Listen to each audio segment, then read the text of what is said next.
Welcome to the Joy Lab podcast, where we help you uncover and foster your most joyful self.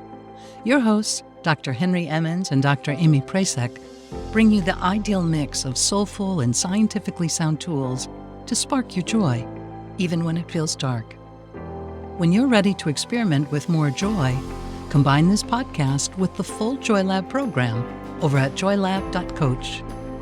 Hello, I'm Henry Emmons, and welcome back to Joy Lab. And I'm Aimee Prasek.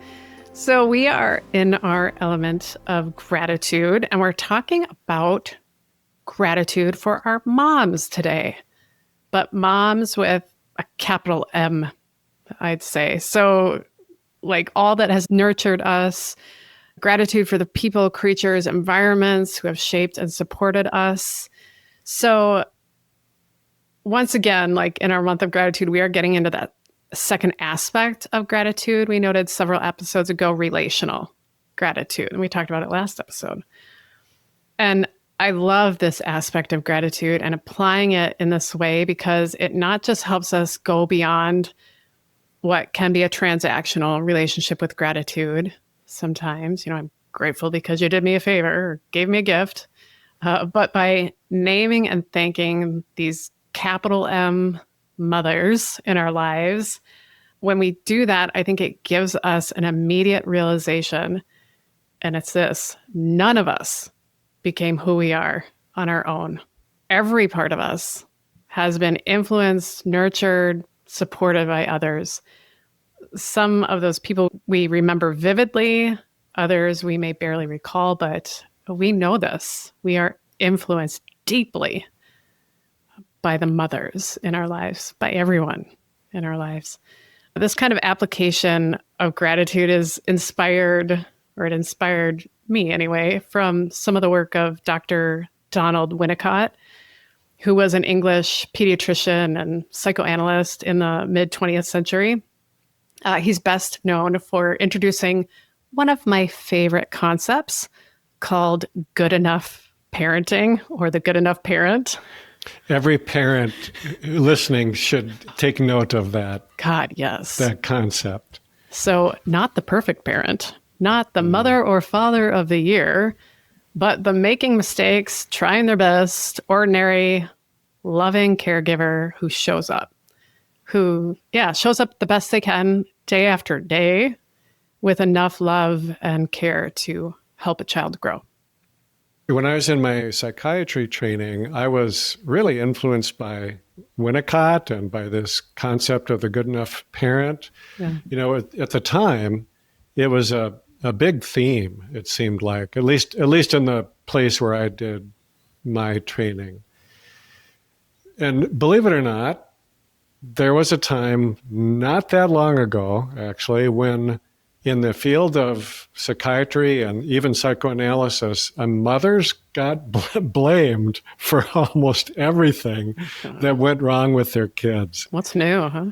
Oh my gosh. Even schizophrenia, which, seems pretty obvious now that it's a very strongly biological and genetically based illness. Right. But there was a time when the theory was that was caused by inadequate or overbearing mothering. And there was even a name for this, the schizophrenogenic mother. And Winnicott, who you referred to, was one of those whose writing really called this into question. It was very, very influential, just an important antidote to the prevailing beliefs at the time. And it was pretty radical at that time to give mothers a break and just to suggest that they didn't cause their kids' mental illness. And also just to suggest that mothers or fathers didn't have to be perfect. They just needed to be good enough.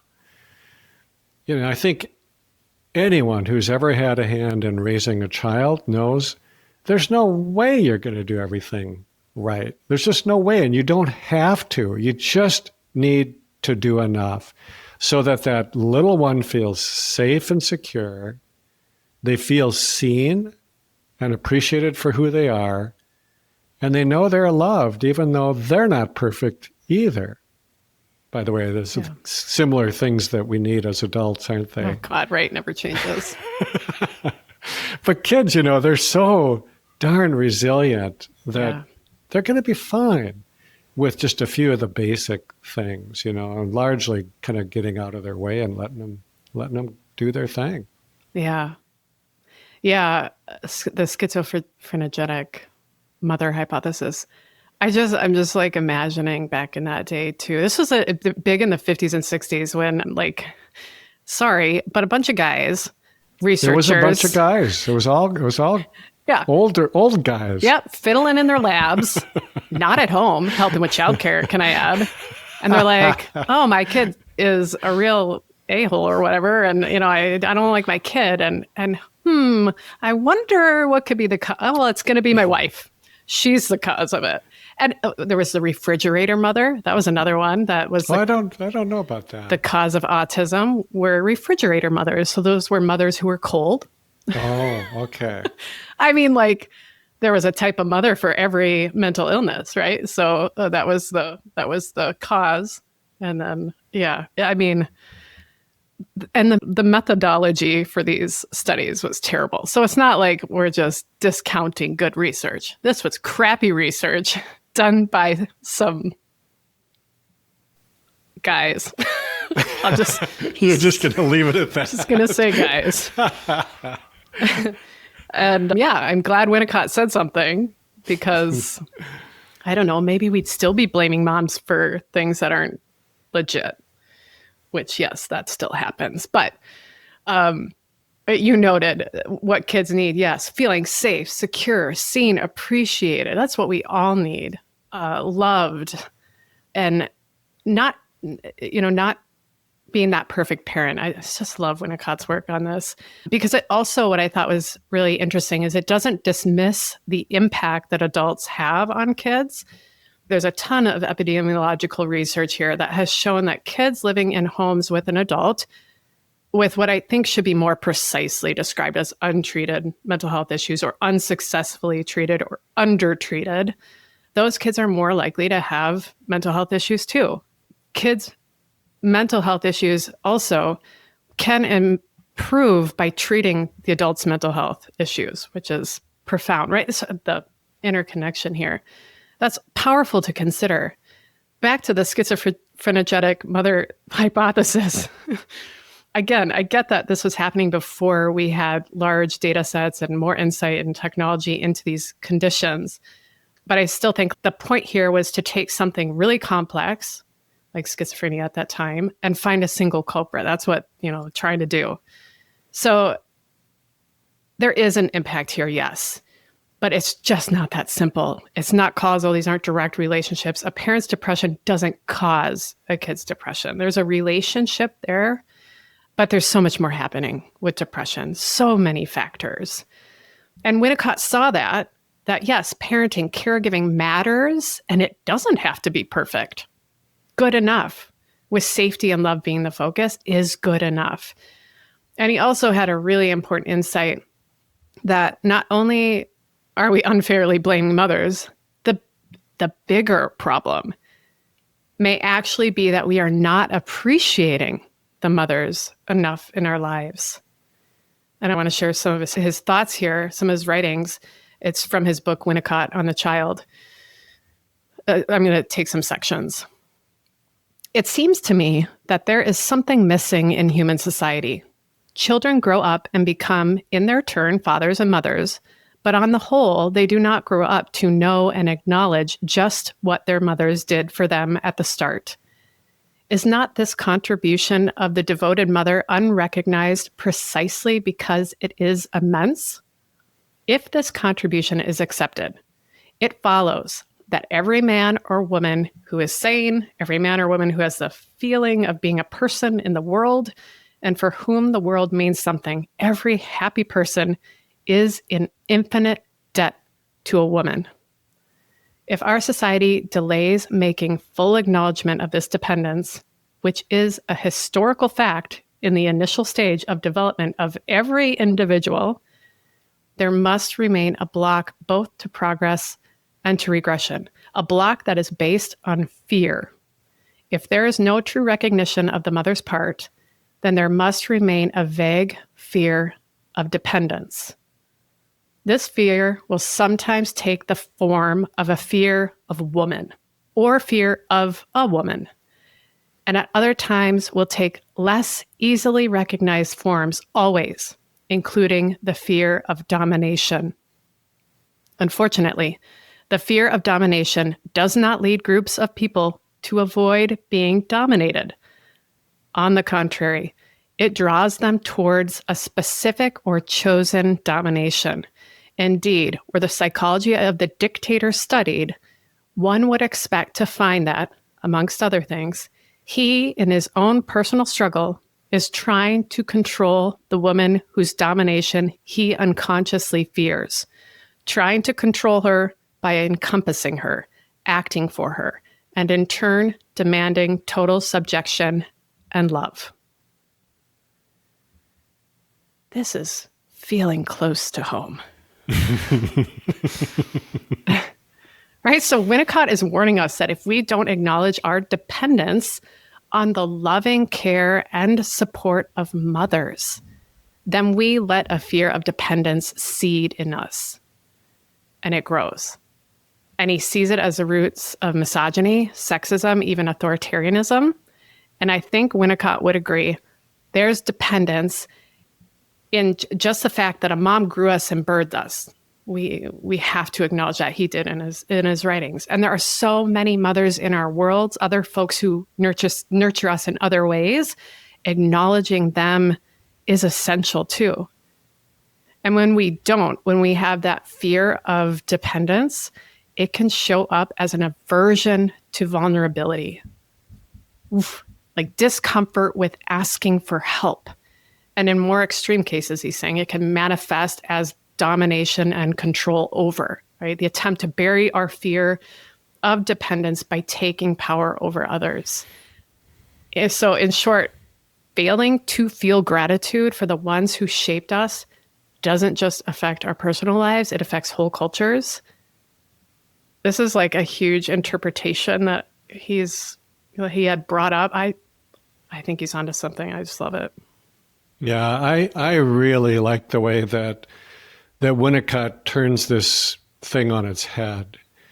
So instead of saying that anyone who develops mental health problems can blame it on their mothers, he's basically saying that anyone who's emotionally healthy can thank their mothers for it. That's right. And I also like what you're doing, Aimee, by kind of broadening the idea of mother to include all of those who help nurture and shape us. Because there were a lot of them for every one of us. Yeah. I suppose I might personally change the focus from one on dependence to the idea of interdependence. It's true, when we're very young, we are incredibly dependent on those around us. And there's a way in which that never ends, I guess. We do continue to need others, and they continue to need us. That's kind of the point, is that there's this never-ending web of connection and mutuality going both ways. And I think if we see that, when we really see that, we can all feel grateful for it. And we can realize how much we all have in common. Yeah. You're kind of getting at the bigger societal challenges that we're all very much aware of. And I think that right now, we could all use a healthy dose of the awareness of how interdependent we are. Right now at this point in time. It would be helpful for us. Because I think that breaks down this sense of division, this us versus them idea. And, as I think about it, I like how the idea that we all needed mothers and we still need them puts us all in the same boat. We all have the same few basic needs. We share the common roots of our humanity. And one of them is that we can and should be grateful for all of the good mothering that we've received. Yeah, I'm thinking a little bit about last episode when we're talking about the characters that we channel to engage in healthier self-talk. A loving mother would be a great one to bring into that practice. Yeah. If folks have other thoughts about Winnicott and sort of taking it into this like global practice of gratitude, love to hear them. Share your thoughts with us. I think that this big picture look at gratitude is really powerful. I think it's what Winnicott is pointing out, that when we truly acknowledge these mothers as well, it often leads us to pay it forward. So we're more likely to extend that loving care to those around us, as you're saying, Henry, to soothe, to ease some of this feeling of disconnection and the divisions that we feel, that separateness, because we recognize how much of ourselves came from someone else's care. Like we recognize that and then we offer it up as well. So yeah, this week, identify some of your mothers. You can engage in that self-talk practice, channel a loving mother in a character in your mind. Let them speak to you with that love and care that you deserve, no matter what, all the time. Absolutely. And maybe even like literally call out some of the mothers in your life, text them, email them. I hate to say call your mother. Oh my God. But that is kind of what you're saying. Oh no. Oh my God. Yep. Maybe call your mom. I don't know. But why not? Yeah. Why not? Let them know. And whatever mom, an auntie, a neighbor, like whoever, let them know how they help shape you and how you're grateful for them. It matters a lot. Or maybe just take a quiet moment to honor someone who's no longer here, who supported you, who nurtured you. I think that practice also like transcends time and space. Gratitude never expires. That gratitude, even if the person is gone, is not a wasted acknowledgement. It goes out and it creates good as well in you and in the world. So I want to close this with a little motivation, a little wisdom from, of course, Rumi, who we quote often. Here it is. We are born of love. Love is our mother. Thank you for listening to the Joy Lab podcast. If you enjoyed today's show, visit joylab.coach to learn more about the full Joy Lab program. Be sure to rate and review us wherever you listen to your favorite podcasts. Please remember that this content is for informational and educational purposes only. It is not intended to provide medical advice and is not a replacement for advice and treatment from a medical professional. Please consult your doctor or other qualified health professional before beginning any diet change, supplement, or lifestyle program. Please see our terms for more information.